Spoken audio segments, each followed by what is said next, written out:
On the 19th of February, I was in London by the special grace of God. I'm a journalist. I work with one of the Nigeria broadcasting station and one of the leading Nigeria broadcasting stations. So I covered the event in London. He died in Freeman Hospital, Newcastle. I was there. I covered the event. Then, you know, Muslim, they don't embalm people. So on the 20th of February, he was flew in to Saudi Arabia where he was buried. I was there live and I covered the event where Aisha Buhari put on white attire. I think you are with me. Go ahead. So where Aisha Buhari put on white attire and the children. Can you pause a bit? Can you pause a bit? And let me remind Nigerians and the entire world that this event he said he covered, he have the video. He have the video. I do. Go ahead. I have all the video. So the whole scenario is that President Muhammadu Buhari, he died on the 19th of February. On the 19th of February, please, those analysts, if you can take notes, take pen and your paper and note these things down. Note them down carefully. I'll be giving a specific things here, specific details right now. Okay, number one, President Muhammadu Buhari died on the 19th of February, the year 2017. He died in Newcastle, in Freeman Hospital, Newcastle.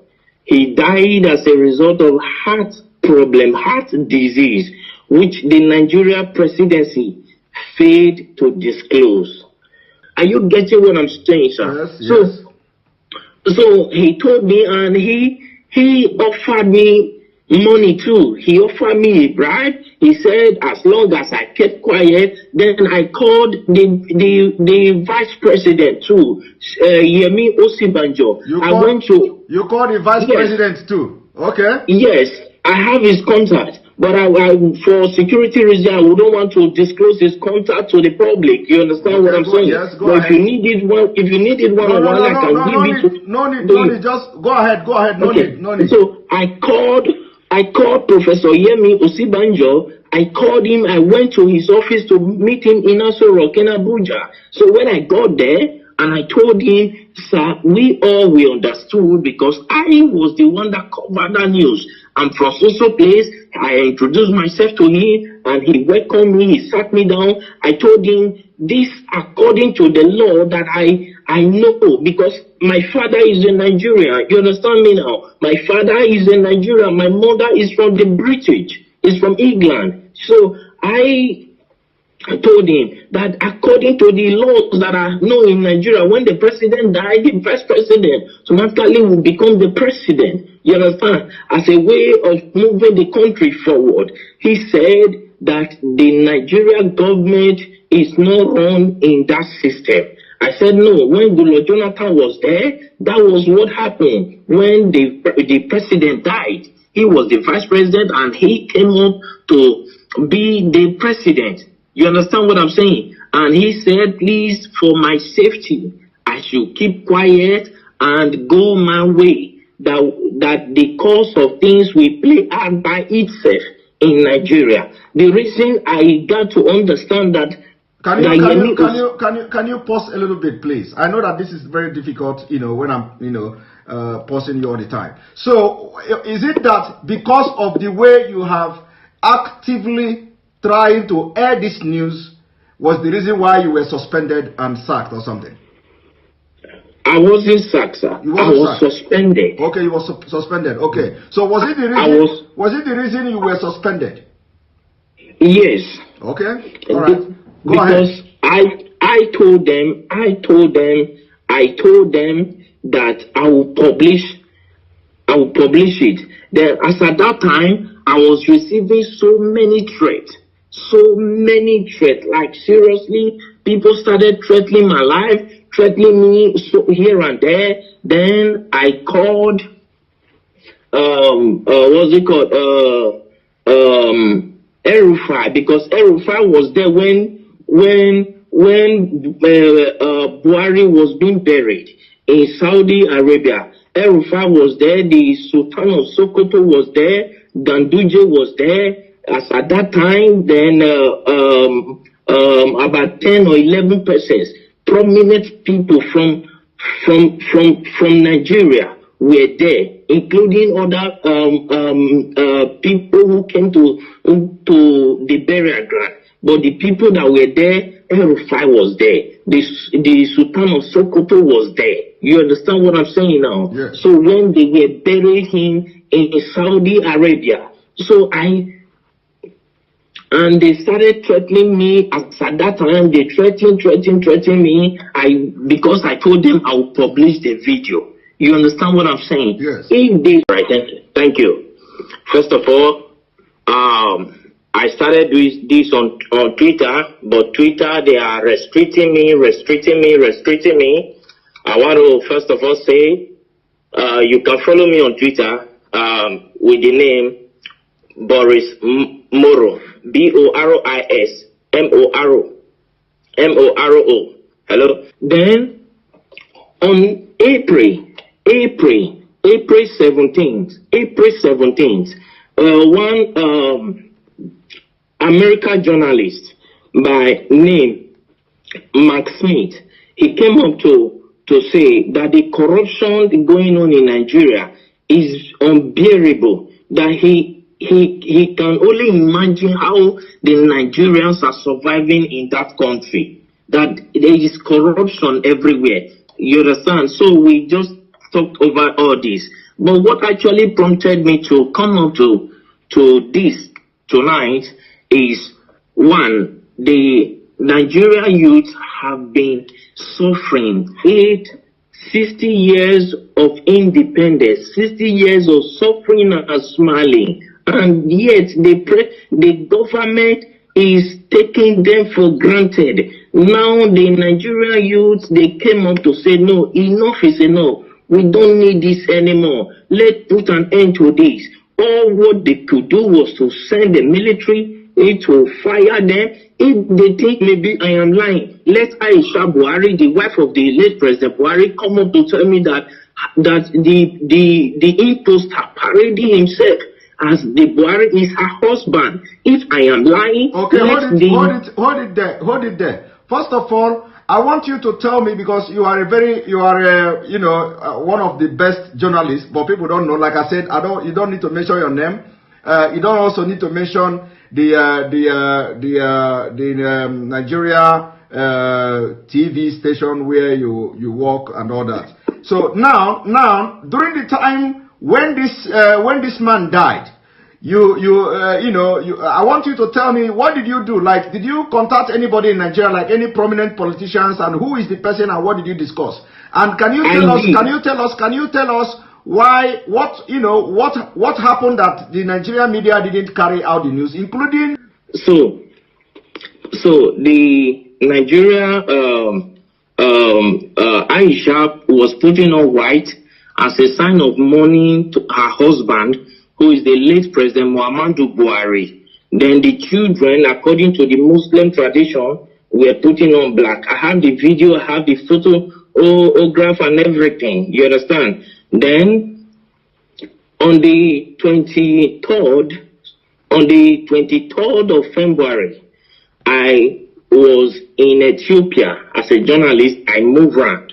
So I was in Ethiopia, where the African Union, the AU, hold a summit, a mini silence for late President Muhammadu Buhari on the 23rd of February, the year 2017. Hold on, Please. hold on, please, hold on. I know that interrupting you is I know this kind of thing is very, very difficult. But please, hold on. Now, you, after covering the event, you went to Ethiopia on the 23rd of April, on the 23rd of February yes. 2017. And yes. you were there at the African Union Summit or whatever. Yes. You covered it with your own camera as a journalist, and yes. you have the video. Exactly, I do. Go ahead. Fortunate that Abakari is dead. Abakari did not die of COVID-19. Coronavirus did not kill him. They masterminded his death. That is number one. I have proof for everything I'm saying because I am a media personnel, and for me to say whatever thing, I know I can prove it anywhere on the earth. You understand what I'm saying? First and foremost, when after that we came to Nigeria and we tried to publish the news. Let me say categorically, I don't want to mention the name of the broadcasting this thing I work with. Don't mention it. Our firm was suspended by the National Broadcasting Commission, NCC, NBC, National Broadcasting Commission, suspended our firm, our broadcasting station from airing because we carried the news. Because they know, they have information that you were there. You were there, yeah, and you followed everything. So when you came to Nigeria, they suspended your firm. So I'm coming to that, sir. Let's not rush it. Abakari called me to Aso.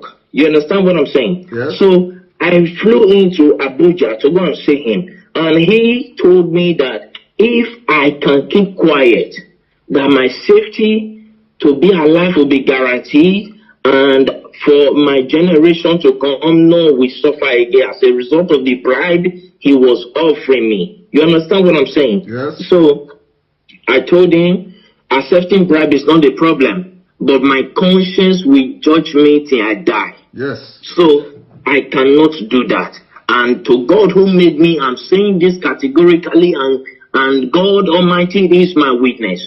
I did not take a dime from him. So I left. Then I called Bola Tinubu Asiwaju, the Lagos State richest man on earth. Let me use the word. So I called him on his MTN line. I can call the line now, the MTN line that I use in reaching him. I can say it here. The number is 080-622-40104. That is the number I use in calling Bola Tinubu Asiwaju. So I called him on phone to tell him about the development, and he came on to tell me that I should shut up, I should keep quiet, and so many other trash and nonsense that he told me. That at the end of the day, I was suspended from my work.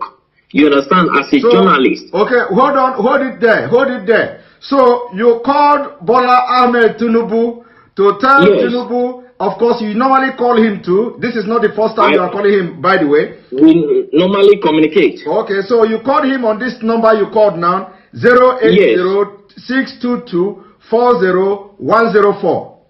Yes. And then he tell you to shut up and tell you a lot of things.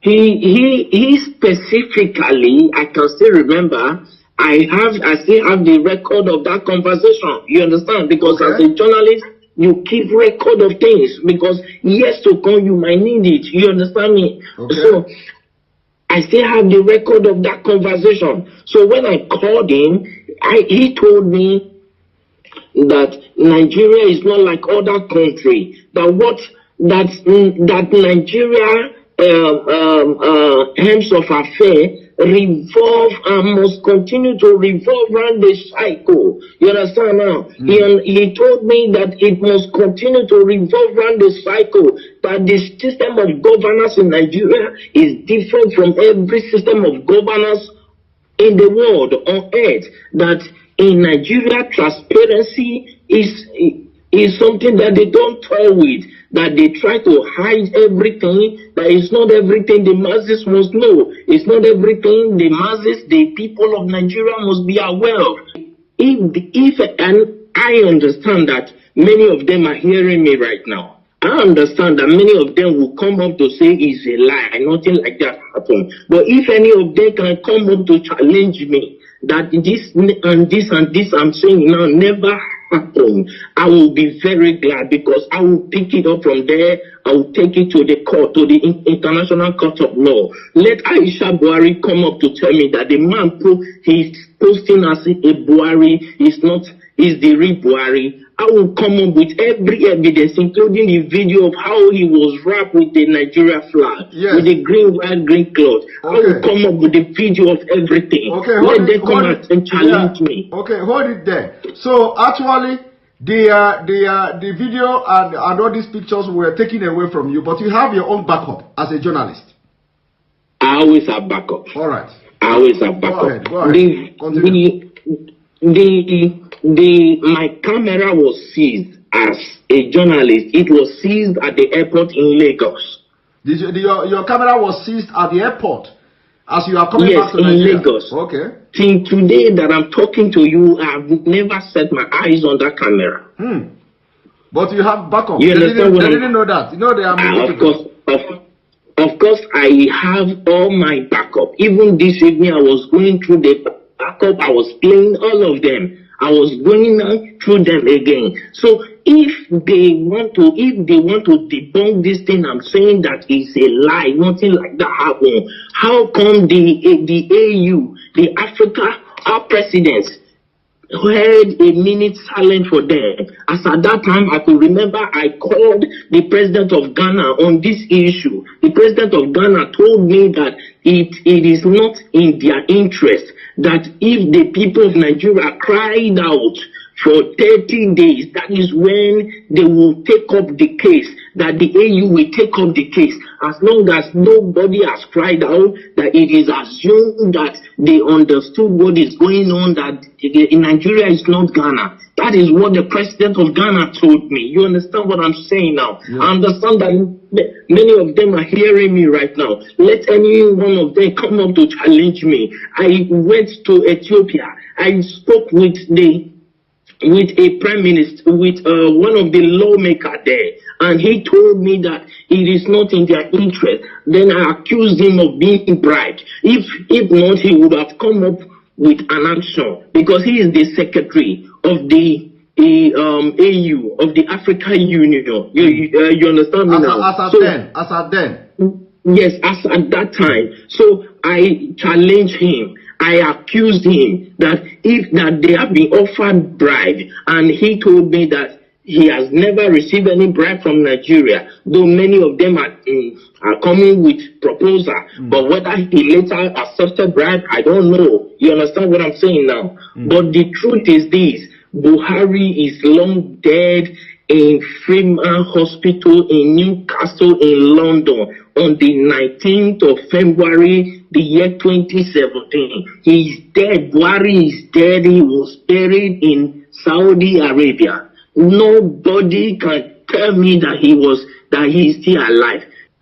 So I covered the events there where the African Union hold a minute silent for late President Muhammadu Buhari. So to show their last respect to the late President Muhammadu Buhari of the Nigeria government. Then on the 28th of February, which I think is the last day of February, then Queen Elizabeth gave a condolence statement to the Nigeria government in respect of late President Muhammadu Buhari. and which went viral. Yes. So all of these, the Nigeria government led by late Abakari and with the Kaaba swept under the carpet for selfish and greed reasons. Then on the 2nd of March, Eric Joyce, the ex-British lawmaker, ex-British lawmaker, he issued a statement, that a condolence statement to Nigeria for the loss of her president. Are you with me, sir? Yes. Then they swept it under carpet, and the man got angry and came out to say that President Muhammadu Buhari is dead. If President Muhammadu Buhari if they think he is lying, that they should come out to challenge him. You understand what I'm saying now? Yes, they should come out to challenge him in the court of law, that he will come out with every evidence to prove that Muhammadu Buhari is dead. As I talk to you since 2017, till this minute, nobody from the Nigerian government all across the nations of the earth came up to challenge Eric Joyce, the ex-British lawmaker.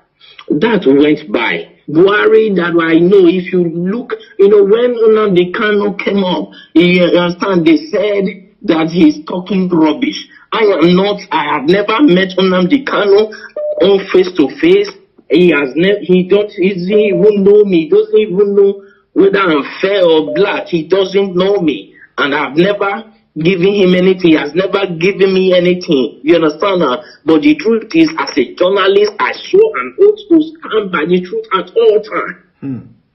Irrespective of what may be at stake, I swore an oath to God and to humanity. And now you no longer work with this television station, and now because of what is going on in Nigeria, you are ready to shatter the table.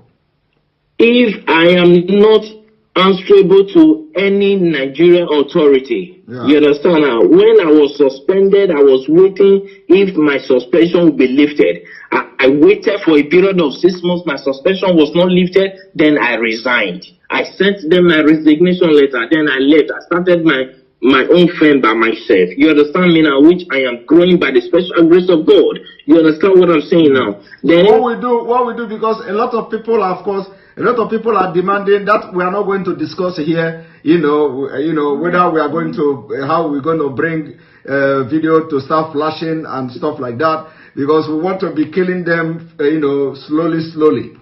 So we want to be killing them slowly. It is not going to be boom. So a lot of people are saying we should bring the video, We are not going to respond to that at this point, whether we are going to bring the video or not. But so long as they are following the program, following what we're doing, the videos and evidences will be dropping bit by bit.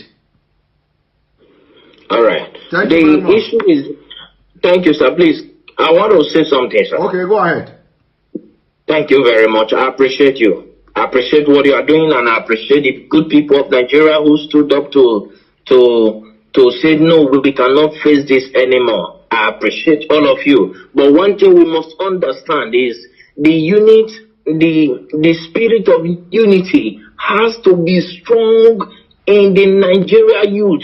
You understand what I'm saying? Because any protest that does not last for 30 days cannot draw the attention of the European Union and the African Union.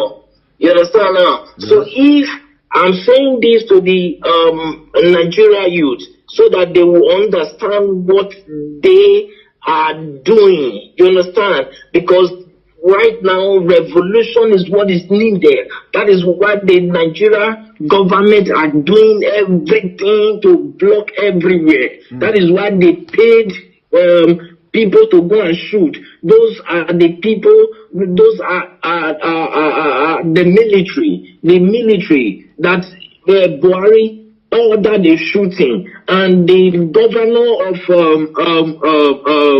Lagos State, Sanwo-Olu said that there was, at first I watched him. He said there was nothing like that. Then I called him on the phone. That was day before yesterday. You called someone on the phone. You called someone on the phone the day before yesterday. I have their number. I called him on the phone and I asked him, why are you saying this? It is obvious across the nations of the earth. Why are you saying this? People will come after you. The Nigerian youths that I know there are calm, but when you toy with their simplicity, they will come after you. You understand what I'm saying? Yeah. Then I believe that was later when he came up to say that they thought nobody died, but he began to look for possible means to change his mouth. Then I called Bola Asiwaju. Then when I learned that he was in France, I flew into France to go and see him, but I was not allowed to see him in his France mansion. You understand? Then I called him on his phone. His phone was switched off and he couldn't attend to my call. Then I went to his LinkedIn page. Yeah, I went to his LinkedIn page to contact him. And when I contacted him, he told me that he was never the one that ordered the shooting, though he was aware of it. I was asking him, why did you order people to remove that camera? He said he was not the one, that it was the governor Sanwo-Olu that ordered them to remove it, that nobody can remove it except the governor signed it. So the governor of Lagos State, he was aware of what will happen. He was aware that soldiers were going there. He let any of them come up to say this is not true, and I will publish the voice notes, the voice recording through LinkedIn that I communicated with Asiwaju Bola Tinubu. You understand what I'm saying tonight? Yes. Thank you very much. You know, some people will be saying, "Oh, this thing is not adding up." You know, sometimes when you are in the field,